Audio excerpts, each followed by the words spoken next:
5월 가정의 달을 앞두고 가정에 관한 설교를 몇 주 시리즈로 하려고 합니다.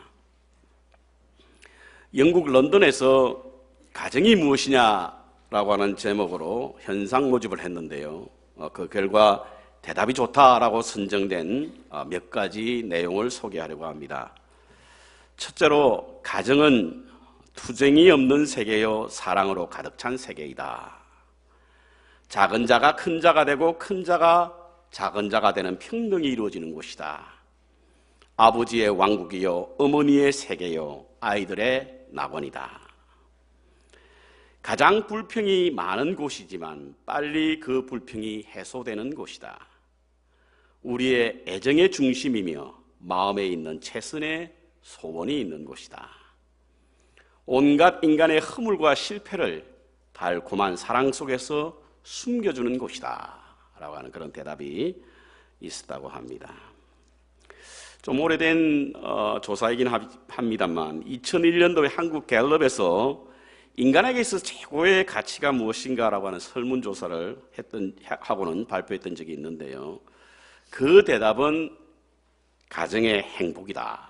행복한 가정이 인간에게 있어서 최고의 가치다라고 하는 그런 통계가 나왔고, 이 통계는 건강이나 즐기는 삶이나 경제적 풍요나 사회적 성공보다 더 높은 그런 평가를 내리게 되었습니다.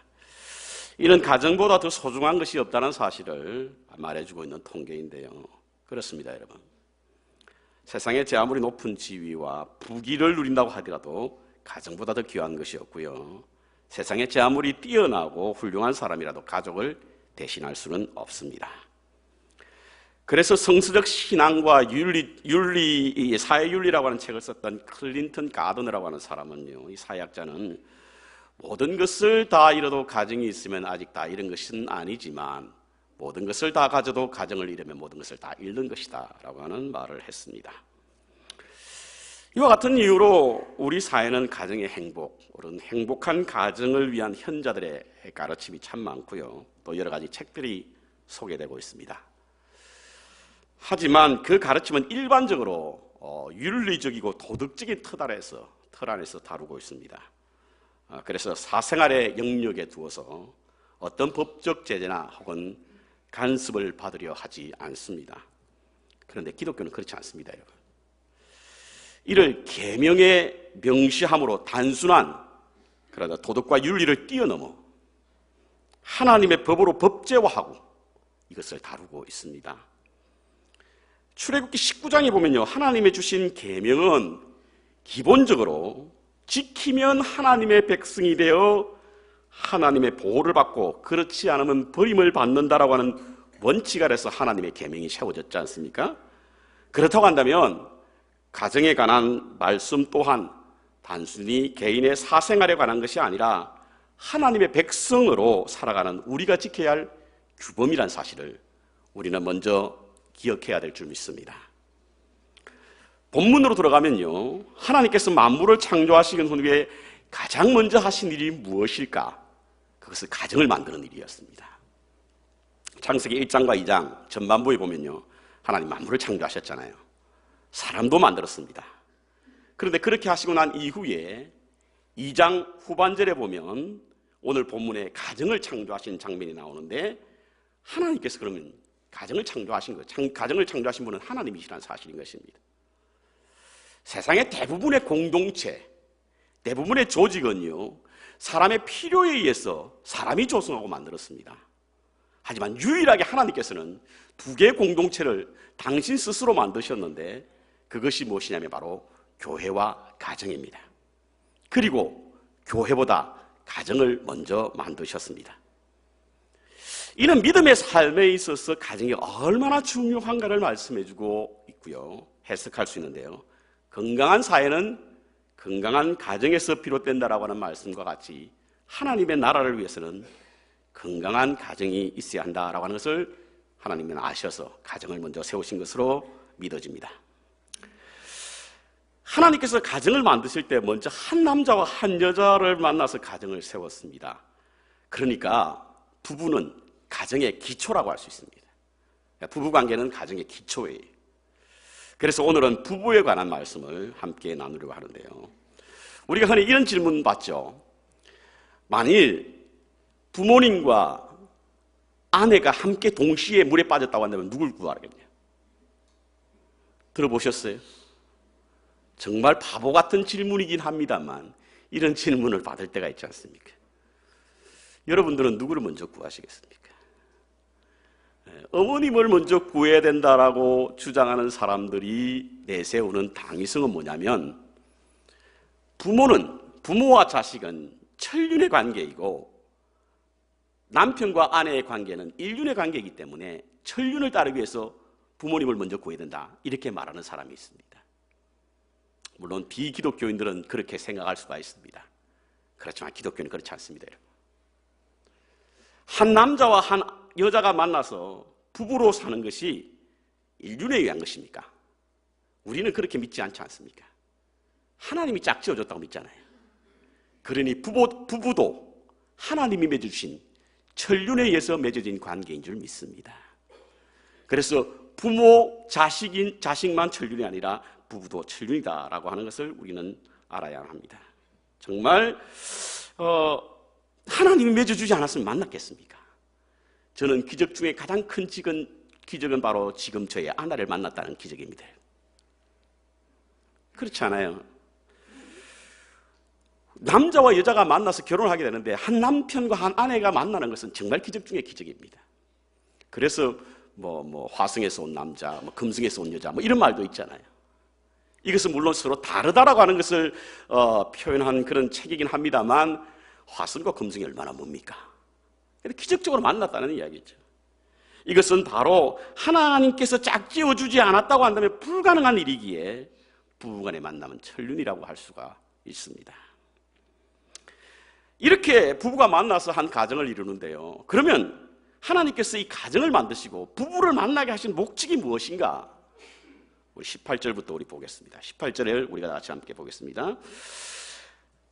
가정을 이루어 남자와 여자를 만나게 한 하나님의 목적은 여기에 있습니다. 여호와 하나님이 가라사대 사람의 독처하는 것이 좋지 못하니, 독처하는 것이 좋지 못하다, 홀로 사는 것이 좋지 못하다, 이겁니다. 그런데 이 좋지 못하다라고 하는 이 의미는 바로 나쁜 것이다, 이런 뜻은 아닙니다. 오히려 온전하지 못하다라고 하는 해석이 맞습니다. 홀로 사는 것이 온전하지 못하기 때문에 하나님께서는 남자와 여자를 만나게 해서 한 가정을 이루게 한 것입니다. 아담은 모든 것을 다 가졌죠. 오늘 우리가 본문에 읽었지만 하나님께서는 만물을 창조하시고 모든 권리를 아담에게 주었습니다. 그것을 어떻게 알 수 있냐면 바로 하나님께서 아담에게 만물의 이름을 짓게 만든 거예요. 이름을 짓는다라고 하는 것은 주인이라는 뜻이거든요. 주인만의 이름을 지을 수 있습니다. 아담이 굉장히 머리가 뛰어났던 사람 같아요. 우리 인류의 모든 동식물을 합치면 한 20만 종이 된다고 하는데 그 20만 종의 이름을 다 지었다는 거예요. 그래서 그는 항상 삼라만상을 다스릴 수 있는 권리를 이 아담은 가졌습니다. 아침이면 하늘의 새들과 나비들이 굿모닝하고 주인을 모시는 그런 어떤 모습들이었다는 거예요. 그렇게 모든 만물이 아담에게 절하고 아담의 지시를 따르는데, 그럼에도 불구하고 하나님께서 보시기에는 뭔가 온전하지 못했다는 거예요. 뭔가 좋지 못했다라고 하는 것입니다. 여러분, 우리들도 우리 자녀들 그럴 때가 있지 않습니까? 훌륭하게 잘 자라고 좋은 직업을 갖고 사회인으로서 떳떳이 자리매김하고 참으로 대견스러울 모습을 가지고 있는데요, 근데 왠지 혼자 사는 모습을 보면 좀 뭔가 부족하다는 느낌을 갖지 않습니까? 하나님도 그와 같은 마음을 가진 거예요. 그래서 독처하는 것이 좋지 않게 보였던 것입니다. 이 말씀을 뒷받침해 주는 게 바로 돕는 배필을 주셨다라고 하는 표현인데요, 홀로 살아가는 모습들이 온전치 못함으로 하나님께서는 돕는 배필로 여자를 주신 겁니다. 여자는 하나님께서 온전하게 만드시는, 남자를 온전하게 만드시는 돕는 배필입니다. 그런데 돕는 배필이라고 하니까 이것은 헬프로 하나님께서 여자를 만드셨구나, 창조하셨구나, 이렇게 생각할 때가 참 많이 있습니다. 물론 NIV 성경도 헬퍼라고 해석하고 있습니다. 이 말씀을 우리가 가지고 뿌리 깊은 유교적 사상을 가지고 있는 분들은 남존여비, 남자는 귀하게 여기고 여자는 천히 여긴다라고 하는 그런 배경으로 이 말씀을 들이대시는 분들이 계신데요, 이 말씀의 본질적 해석에 접근하면 그럴 수가 없습니다. 왜냐하면 이 돕는 배필이라고 하는 이 히브리 단어 에젤 케네그도라고 하는 이 말은요, 이 말은 바로 이 케네그도, 이 단어는 바로 서로 상응한다 라고 하는 의미고요, 에젤, 저것은 서로 돕는다는 말이거든요. 그러니까 상응하여 돕는 그 사람으로 여자를 하나님은 만드셨다는 이야기입니다. 에젤이라고 하는 이 단어를 보면요, 사실은 단순하게 우리가 헬프라고 하는 이 의미보다 좀 더 큰 의미를 볼 수가 있는데, 성경의 이 에젤이라고 하는 이 히브리 단어의 사용처를 보면 이 단어가 단순하게 뒤에서 보조하는 역할이 아니고 오히려 선두적으로 이끄는 어떤 역할이라고 하는 사실을 볼 수 있는데, 시편 33편 2절에 보면요, 우리의 도움이시오 방패시도로다 할 때 이 도움을 쓸 때 바로 에젤이라고 씁니다.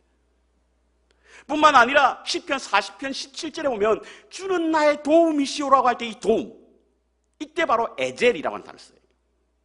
그리고 시편 124편에 보면 우리의 도움은 천지를 지으신 여호와 이름에 있도다라고 하는 고백을 할 때도 에젤이라고 하는 단어를 씁니다. 그렇다고 하면 이 단어가 주는 의미는 단순하게 어떤 보조의 역할을 하는 것이 아니라 오히려 그를 감싸고 있는, 리드하고 있는 그런 의미로 이 에젤이라고 하는 표현을 썼는데요, 이 에젤이 바로 케네그도라고 하는 단어와 함께 합쳐서 돕는 배필, 곧 동등한 위치에서 서로 상응하는 돕는 이런 역할을 감당하는 자로 하나님께서는 여자를 만드셨다 이랬습니다. 그렇기 때문에 남자와 여자가 종속적 관계가 아니라 대등한 관계로 하나님께서는 창조하셨다라고 하는 사실입니다. 할렐루야. 대등한 관계입니다, 여러분. 대등한 관계예요. 지금 대등하게 사시니까 별로 놀라지 않으신데 이게 대등한 관계입니다. 돕는 배필이라고 하는 것이 대등한 관계입니다. 홀로 있음으로 독처하기 때문에 온전하지 못한 것을 하나님께서는 돕는 배필을 통해서 온전하게 만든 거예요. 그러므로 남편은 아내에게 어시될 그런 필요도 없고요, 아내는 남편에게 고상한 척할 이유도 없습니다. 대등한 관계입니다. 혼자이면 온전하니 하나님께서 부부가 되게 하신 것입니다. 그렇다고 한다면 이 성경에서 말하는 부부는 어떤 삶을 살아야 할 것인가? 부부관계는 어때야 하는가? 첫 번째로요, 내 몸과 같이 소중히 여겨야 될 줄 믿습니다. 내 몸과 같이 소중히 여겨야 합니다. 우리 21절과 22절을 우리 한번 보겠는데요, 21절과 22절에 보면 여호와 하나님이 아담을 깊이 잠들게 하시고 잠들 때에 그가 그 갈빗대 하나를 취하여 살로 대신 채우시고 여호와 하나님이 아담에게서 취하신 그 갈빗대로 여자를 만드시고 그를 아담에게로 이끌어 오시니. 뭘로 만들었다고요? 갈빗뼈로 지었다. 뼈로 지었다는 겁니다. 이 말씀을 가지고 어떤 여자분들은 여자의 우수성, 남자보다 여자의 뛰어남을 강조하는데, 왜냐하면 소재가 다르다는 거예요. 소재가. 남자의 소재는 흙으로 지었죠. 이 흙의 원어에 보면 이 먼지란 뜻이거든요. 먼지. 그런데 여자는 뼈잖아요. 그러니까 소재에 있어 벌써 차이가 난다. 이게 틀린 말은 아닌 것 같지만 정확한 것 같지는 않습니다. 왜냐하면 그 소재의 출처가 바로 남자잖아요. 또 어떤 분들은 여자가 늦게 만들어졌으니 남자보다 더 완벽하게 만들어지지 않았을까? 그것도 맞는 말은 아닙니다. 왜? 하나님은 전능하신 분이시기 때문에 그렇습니다. 인간의 기술은 날이 갈수록 점점 발전되지만 하나님은 전능하신 분이시기 때문에 처음부터 완명하신 분이시대요. 그래서 실수가 없으신 분이라고 찬양하잖아요.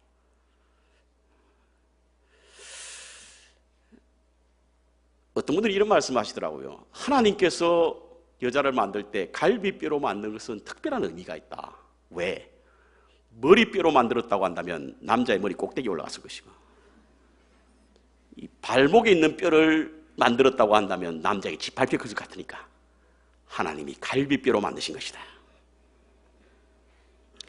갈비뼈는 인간의 내장 가운데 가장 중요한 것을 감싸고 있지 않습니까? 갈비뼈로 만들었다고 하는 것은 소중한 존재라는 이야기예요. 가장 귀한 것이라고 하는 사실인 것입니다. 그래서 아담은요 23절에 뭐라고 이야기합니까? 23절에 같이 읽겠습니다. 시작. 아담이 가로되 이는 내 뼈 중에 뼈요 살 중에 살이라. 저는 이 말씀이 너무 좋습니다. 왜냐하면 이 말씀을 묵상할 때면요 마치 하나님께서 저에게 하신 말씀과 같이 느껴지기 때문입니다. 종범아, 너는 내 뼈 중에 뼈야 살 중에 살이야. 가슴이 뭉클어질 때가 있습니다. 아담이 하와에게 한 노래가 하나님께서 우리에게 하신 말씀으로 들리니 얼마나 감동이 있습니까, 여러분? 가장 귀한 존재라는 거예요. 가장 소중한 가치 있는 것이라고 하는 것입니다. 뼈 중에 뼈, 살 중에 살이라는 뜻이 뭡니까, 여러분? 많은 뼈 중에 하나의 뼈라는 뜻이 아닙니다. 제가 오늘 이 말씀을 준비하면서 인체 모두 몇 개의 뼈가 있을까라고 찾아봤더니요, 태어날 때 인간은 모두 뼈가 270개랍니다. 그런데 성장하면서 206개가 된다네요. 206개, 206개는 좀 이상, 206개가 된다고 합니다. 이것은 성장하면서 뼈가 없어지는 것이 아니라 뼈가 합쳐지기 때문에 숫자가 줄어든다는 거예요. 그런데 이 뼈 206개나 되는 뼈 중에 하나의 뼈가 아니라 그 가운데 가장 소중한 뼈라는 겁니다. 그 중에 가장 귀한 뼈라고 하는 거예요. 아담은 자기 몸에 있는 여러 가지 뼈를 많이 보았습니다. 그런데 그 중에도 가장 귀한 뼈라는 거예요. 살도 마찬가지입니다. 살도. 우리는 좀 덜 중요한 살도 있잖아요. 좀 떼내버리고 싶은 살. 근데 아담은 그 아내를 향하여, 하나님이 지어주신 여자를 향하여 내 살 중에 살이다. 가장 중요한 살. 갈비뼈를 감싸고 있는 우리 내장의 가장 중요한 살.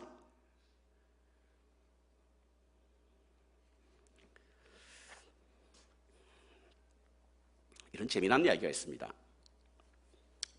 아내 없이 혼자 사는 남성 평균 수명보다 아내가 없이 사는 남성은요, 아내가 있는 남성의 평균 수명보다 5년 짧다고 합니다. 그런데 아내가 있는 남편은 죽고 싶을 때가 많답니다. 남편이 있는 아내의 수명도 남편이 없는 아내의 수명보다 5년 더 길답니다. 그런데 남편이 있는 아내는 암이 더 많이 걸린답니다. 이게 무엇을 말합니까, 여러분? 그래서 황혼의 이혼이 많은가요? 결혼한 부부가 서로 존중하고 귀히 여기지 않으면 그 가정은 그야말로 지옥과 같은 거예요. 그래서 하나님께서는 남자가 여자를 만나게 하시고 소중히 여기게 하기 위해서 갈비뼈를 취하여 여자를 만드시고, 아담은 그 하나님의 뜻을 알아 내 뼈 중에 뼈요 살 중에 살이다, 이렇게 고백했던 겁니다. 두 번째로 독립해야 됩니다. 22절 보겠습니다. 24절 보겠습니다. 24절. 이러므로 남자가 부모를 떠나 그 아내와 연합하여 둘이 한 몸이 이룰지라. 부모를 떠나라고 하는, 부모를 떠나. 성경적 가정의 기초가 되는 부부는요, 각자의 부모를 떠나는 것입니다. 그 부모로부터 독립하는 것을 말합니다. 이를 부모를 버리라고 하는 뜻으로 오해하지 마시기 바랍니다. 왜냐하면 성경은 분명 부모를 경히 여기는 자를 매우 엄중히 다루고 있다는 사실 때문에 그렇습니다. 하지만 부모를 결혼했어도 부모로부터 독립하지 못한다고 한다면 가정의 기초인 부부의 관계가 흔들리기 시작합니다. 위기를 겪습니다. 우리가 태어나면 가장 먼저 만나는 사람이 어머니죠. 그리고 어머니의 어깨너머로 아버지를 만납니다. 그리고는 부모 밑에서 성장하고 자랍니다. 부모를 통해서 심리적이고 정신적인 안정을 취하게 되고요. 그로 인해서 우리는 편안한 삶을 살게 됩니다. 하지만 결혼을 하게 되면 그 안정감을 부모로부터 아내와 남편으로 전환해야 됩니다. 여러분. 결혼을 했음에도 여전히 부모에게 부모로부터 편안을 느끼려고 한다고 한다면 그 가정에는 위기가 찾아오게 됩니다. 그래서 부모를 떠나야 된다는 거예요. 특별히 이 부모로부터 금전적인 독립, 이거 이루어줘야 됩니다. 여러분. 그래야만 건강한 가정을 이룰 수가 있습니다. 요즘 신조어 가운데에 재미난 신조어가 많죠. 여러분, 마마보이라고 하는 말을 들어보셨죠? 마마보이. 결혼한 남자가 신혼여행 가서 첫날 밤에 엄마에게 전화 걸어서 엄마 어떻게 해야 돼? 라고 묻는 아이가 마마보이랍니다. 결혼을 했음에도 불구하고 여전히 엄마의 품에 떠나지 못하고 엄마 품 안에서 사는 캥거루족, 그리고 부모의 유산을 노리고 마치 빨대를 꽂아놓고 빨듯이 살아가는 빨대족들, 이러한 것들은 오늘날 우리 젊은이들이 부모로부터 독립하지 못하는 것에서 오는 신조어라고 보여집니다. 훌륭한 자식은 부모의 그늘에서 벗어나야 합니다. 돌아가신 저의 큰 형님은 참 효자였습니다. 그러나 좋지 않은 남편이었어요. 무슨 일이 있으면 어머니께 찾아가서 먼저 말씀드리고 어머니 지시대로 행하고 하니까 좋은 효자이긴 했습니다. 그러나 형수님은 싫어했습니다. 우리가 가정의 기초가 되는 그런 부부관계가 건강하기 위해서는 부모를 떠나야 합니다. 스스로 독립해야 합니다. 부모도 자식으로부터 독립해야 됩니다. 부모님들은 결혼하면 아들을 뺏긴다고 생각하시는 분이 많은데요, 그렇지 않습니다. 여러분, 다른 세계, 또 다른 미래를 향하여 넓은 세계로 나아가는 것이 바로 아들이 혹은 딸이 남편과 그 아내를 만나서 독립하는 것입니다. 우리 성경에 잘 나와 있지 않습니까? 여러분? 사무엘상에 나오는 한나를 한번 보십시오.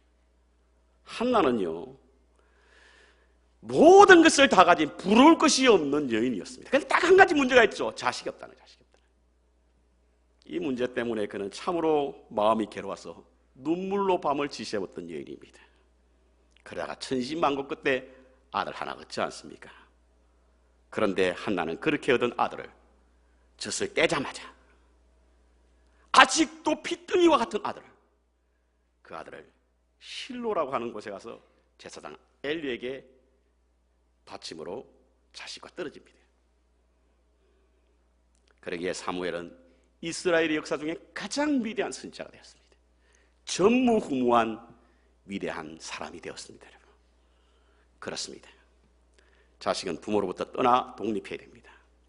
부모도 자식을 내어줄 수 있는 그런 부모가 되어야만 우리 자녀들의 가정이 건강한 가정이 될 수 있는 줄 믿습니다. 세 번째로 연합해야 됩니다. 24절에 보니까 남자가 부모를 떠나 그 아내와 연합하여 둘이 한 몸이 되었다. 연합하여. 부모를 떠나는 이유는요, 부부가 연합하기 위해서, 한 몸이 되기 위해서 그런데요. 제가 언젠가도 말씀을 드렸지만 인간은 죄를 짓기 전에는 원래 아담과 하와는 한 몸이었습니다. 그래서 오늘 본문에도 맨 마지막 절에 벌거벗었으나 부끄러워하지 않았다라고 하는 말씀이 나오는데, 둘이가 벗었지만 부끄러워하지 않았던 것은 바로 한 몸이었다는 뜻이고요. 이름도 하와라고 하는 이름이 언제 등장하냐면, 만물의 어머니라는 뜻이, 이 엄마가 언제 나오냐면 바로 죄를 범하고 나서 그가 또 다른 어떤 하나의 개체가 될 때 그 이름이 붙인 게 하와입니다. 그러니까 원래는 한 몸이었다는 것이죠.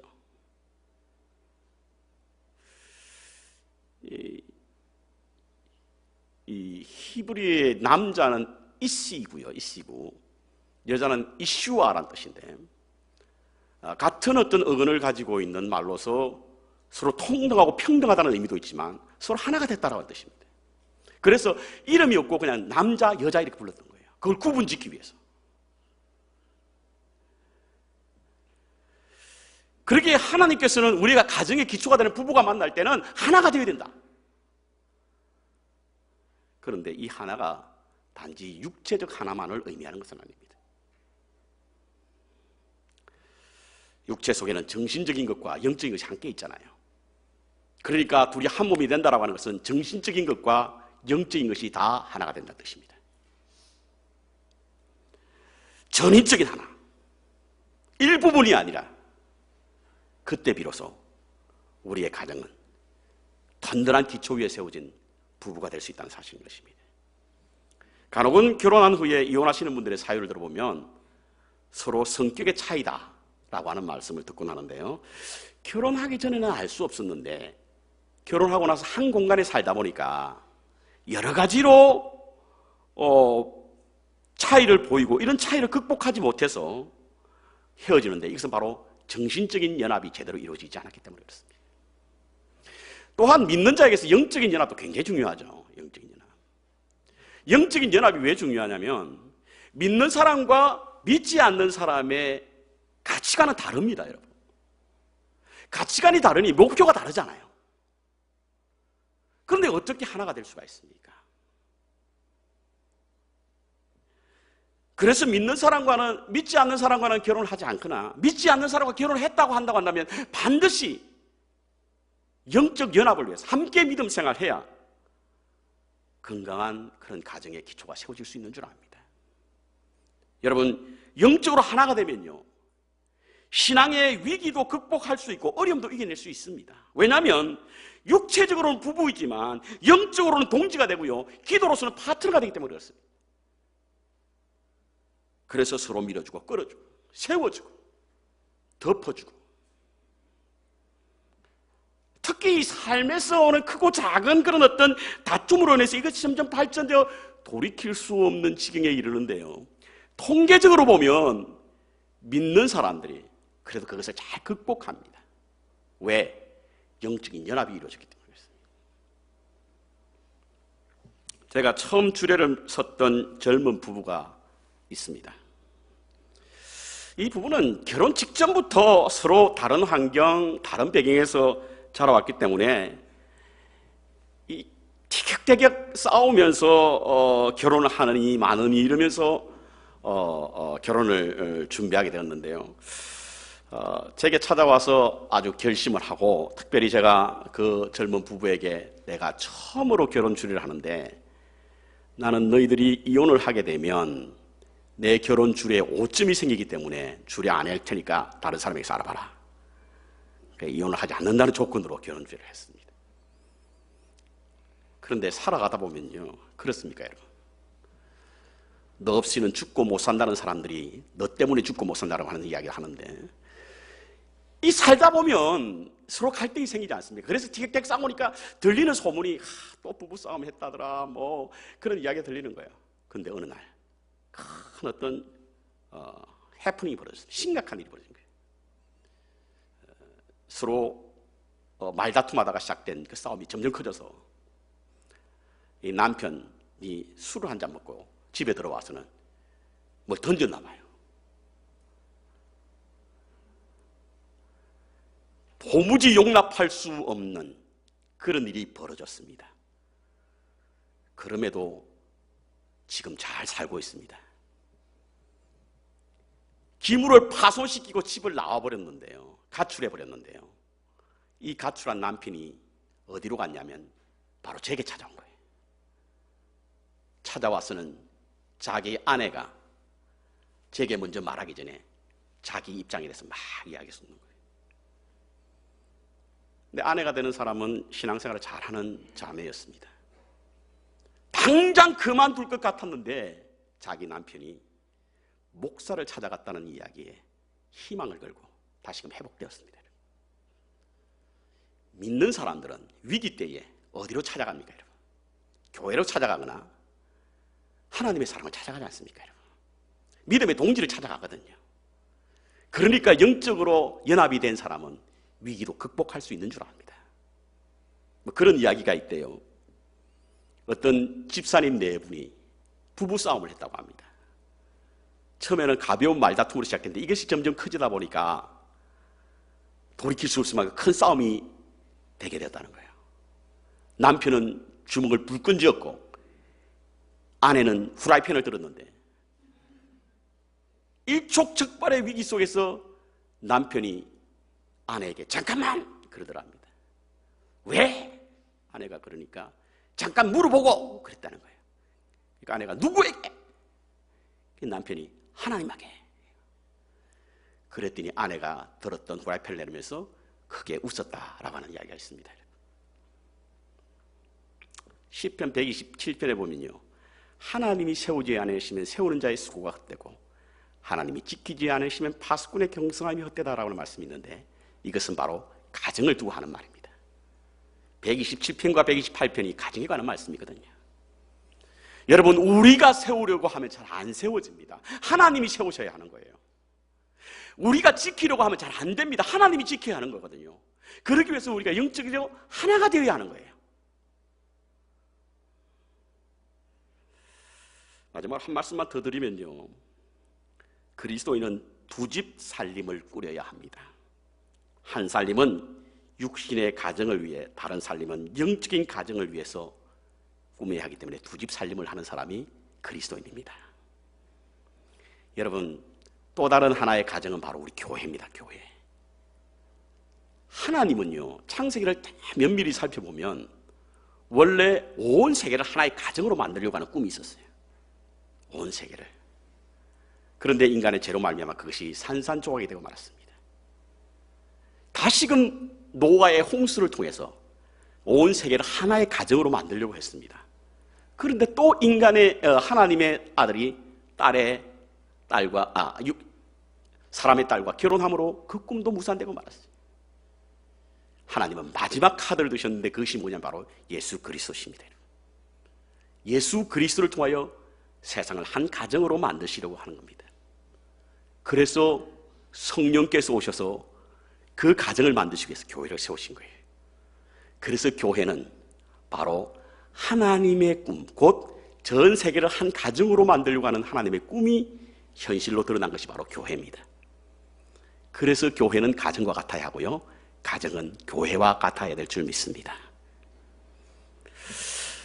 지난번 영국을 다녀오는 비행기 안에서 2차 세계대전 때 영국의 위기를 구했던 수상 처칠에 관한 영화였던 다키스트 아워라고 하는 영화를 보았습니다. 아마 여러분도 보신 분이 계실 겁니다. 매우 지루한 대사로 이어져서 가끔 가다가 중간에 놓치게 되는데요, 특징적인 것은 보면 이 처칠의 수상이 굉장히 좋지 않은 습관이 있었더라고요. 그는 담배를 매일 물고 다녔어요. 시가.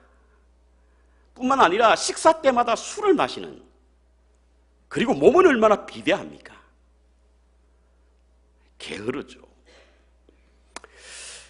온갖 운동 부족 등으로 성인병에 온갖 좋은 그런 조건을 갖추고 있었는데요, 도무지 건강할 것 같지 않는 이 처칠이 여러분 66세 때 수상에 오른 거 아세요? 그리고 77살 때에 77에 다시 재선이 되었습니다. 90까지 살다가 세상을 떠났습니다. 이거는 의학자들에게 의해서 하나의 연구 대상이었어요. 아니, 이렇게 어떻게 이런 분이 바로 이렇게 장수할 수 있을까? 어떤 의학자들은 아마 처칠이 중간에 낮잠을 잤기 때문이었다라고 말하는 사람도 있었지만, 많은 의학자들의 연구에 의하면 바로 그가 그렇게 좋지 않은 습관임에도 불구하고 장수할 수 있었던 비결은 바로 화목한 가정이었다, 이렇게 결론 내립니다. 실제로 영화에도 그런 장면이 나옵니다. 2차 세계대전 중에 영국이 독일에게 항복하자라고 하는 그런 의회에 많은 그런 어떤 제안이 있었지만 처칠은 결국 항복하지 않기로 결정하지 않습니까?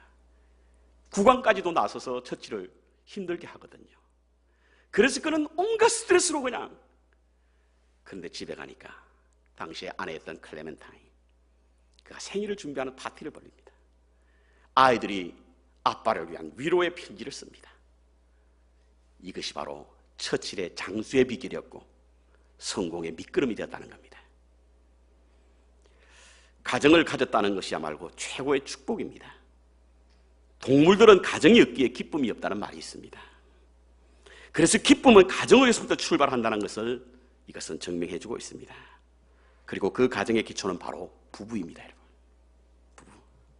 건강한 부부 생활로 행복한 가정을 이루므로 천국의 기쁨을 맛보시는 저와 여러분 되시기를 주님의 이름으로 축원합니다.